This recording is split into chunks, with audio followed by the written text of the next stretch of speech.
Salut à tous! On se retrouve aujourd'hui pour une nouvelle vidéo un petit peu particulière, puisqu'on va tester aujourd'hui ensemble un kit couture de sac en cuir qui m'a été offert par Babylon Leather Kit. Donc c'est parti pour une revue de couture cuir, ça va être une première pour moi. Je vous mettrai tous les liens pour voir le produit dont il est question dans la description.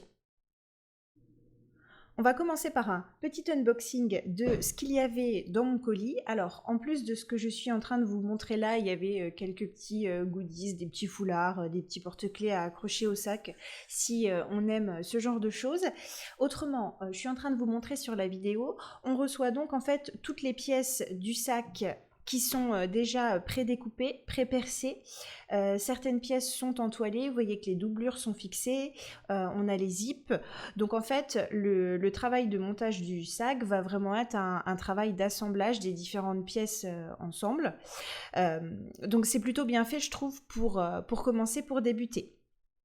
Il y a aussi tout un tas de petits accessoires, on va dire de la mercerie. Alors vous voyez que la grande anse pour porter en bandoulière, elle est déjà toute finie. Je suis assez contente parce que je pense que ça m'aurait pris un certain temps de la faire autrement. Donc un petit goodies en plus que je n'avais pas vu passer. Une quantité d'aiguilles assez conséquente, ils en ont envoyé pas mal. Moi j'ai terminé là et finalement j'en ai utilisé que 2, donc elles sont assez solides. Un petit coupe-fil, je l'ai utilisé au début, j'ai fini par prendre le mien. Un petit peu de la mercerie nécessaire au sac, donc il y a certaines fermetures, les protections pour le fond de sac. Bref, il y a quand même pas mal d'outils qui sont disponibles dans ce kit-là. Alors moi, j'avais demandé à ce que la mercerie soit dorée. La bobine de fil également. J'avais peur au début que ce soit un petit peu léger, mais en fait, j'ai terminé et il m'en reste encore.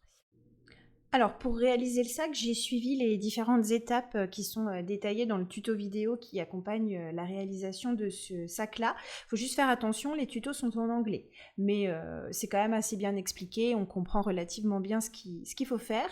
Donc on commence en travaillant sur les petites languettes qui vont avec les zips et on enfile les aiguilles sur le fil. Donc vous avez vu, il faut mesurer une certaine longueur de fil en fonction de la partie que l'on a à coudre et ensuite on enfile une aiguille de chaque côté du morceau de fil en utilisant une technique pour le bloquer qui je pense va me resservir quand je fais de la broderie.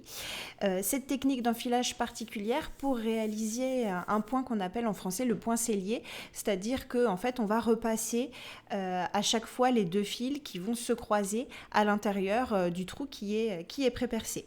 Alors, vous allez suivre au fur et à mesure sur la vidéo. Moi, j'ai réalisé tout le tour de la petite languette.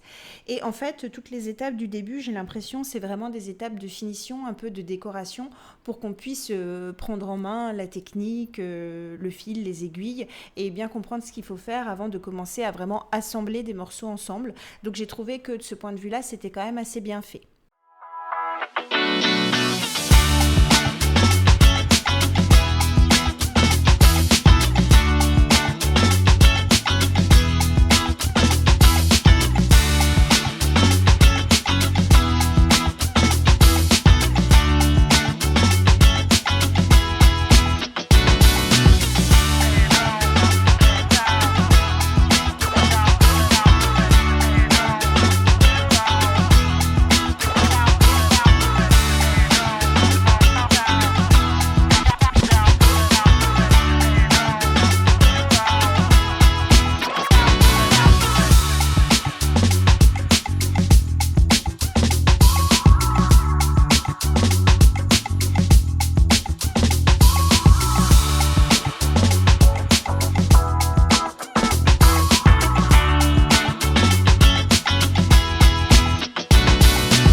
Je vous ai filmé ce qu'il faut faire quand on arrive à la fin d'une couture. Donc vous voyez ici, je fais mon dernier point.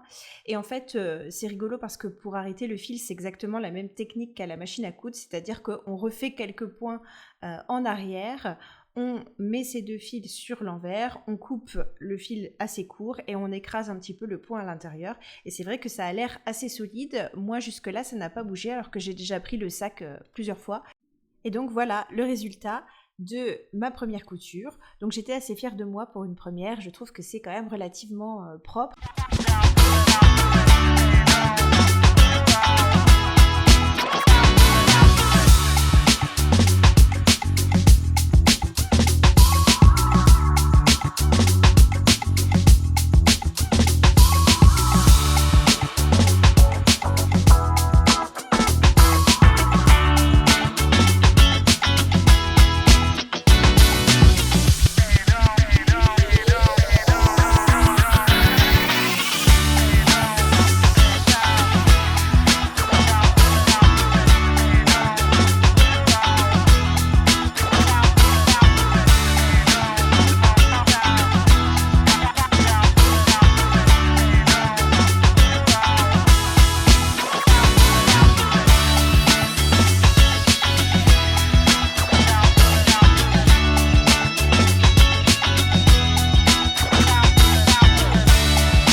Une fois qu'on a bien pris en main les techniques, en ayant fait des petites coutures décoratives, en ayant assemblé le fermoir du sac comme vous venez de voir juste avant, on passe aux parties un petit peu plus techniques d'assemblage, c'est-à-dire les parties du sac dans lesquelles il faut vraiment monter plusieurs morceaux ensemble.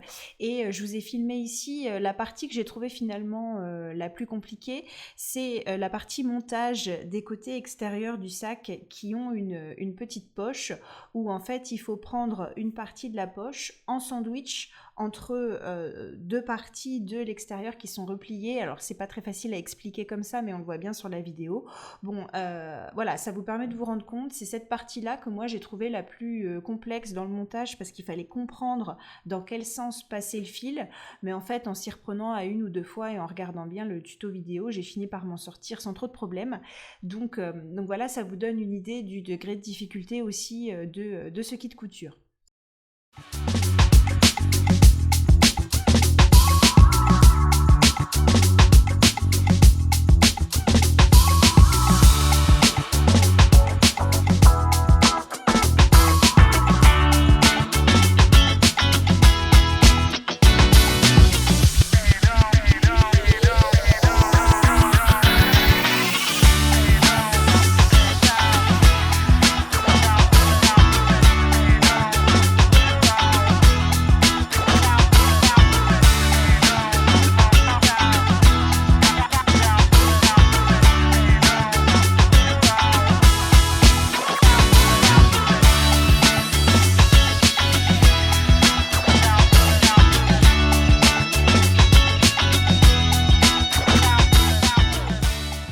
Deuxième point un petit peu technique dans le montage du sac, c'est l'assemblage du dessus où en fait on va venir coudre les deux zips de chaque côté du rabat du dessus du sac.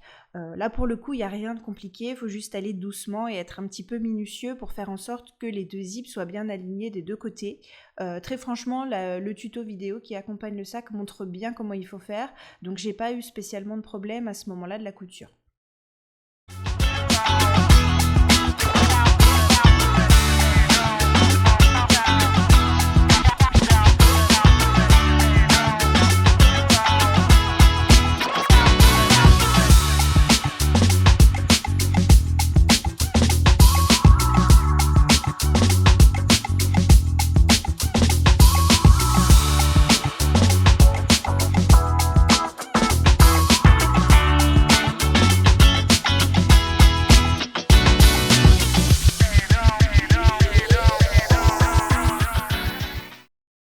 Et on arrive déjà à la dernière étape en fait du montage du sac où il va s'agir de coudre ensemble les deux grandes parties qu'on aura assemblées, c'est-à-dire toute la partie du dessous et des côtés et toute la partie du dessus, du devant et du dos. Alors là, en regardant le tuto vidéo, je me suis dit oulala, je vais peut-être peiner un peu et en fait ça a été beaucoup plus facile que ce à quoi je m'attendais. C'est à ça que sert cette petite bande de cuir qu'on va venir plier et à l'intérieur de laquelle on va insérer cette espèce de petit câble noir qui ressemble à du fil de fer mais en moins rigide et qui va permettre de faire une jolie finition à l'extérieur. Donc voilà, on prend bien son temps. On essaye de bien se positionner au début, on peut s'aider des petites pinces qui sont quand même bien utiles. J'ai oublié de vous dire que les milieux étaient marqués par des trous un petit peu plus gros. Et en fait, une fois qu'on est positionné, on reprend le point sellier et on fait tout le tour du sac. Et vous allez voir après quand on retourne, ça fait une assez jolie finition sur l'extérieur du sac.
Et voilà le résultat, je suis assez contente. C'est un exercice qui est assez agréable et satisfaisant à faire et qui change un petit peu de la couture de vêtements. J'étais, pour ne rien vous cacher, un petit peu sceptique au départ et assez curieuse de voir ce que ça allait donner. J'ai trouvé ça plutôt simple et plutôt agréable. Et voilà, ce sont des kits qui sont quand même un petit peu onéreux, mais je reconnais qu'on comprend pourquoi. Le cuir est de belle qualité, il est souple, il marque pas, il sent bon. Et je pense que le sac sera assez solide, donc si jamais vous avez envie de tester, je pense que c'est une marque qu'on peut recommander sans trop d'hésitation. Voilà, j'espère que cette vidéo vous a plu et on se retrouve bientôt pour une prochaine. En attendant, n'hésitez pas à liker et à vous abonner.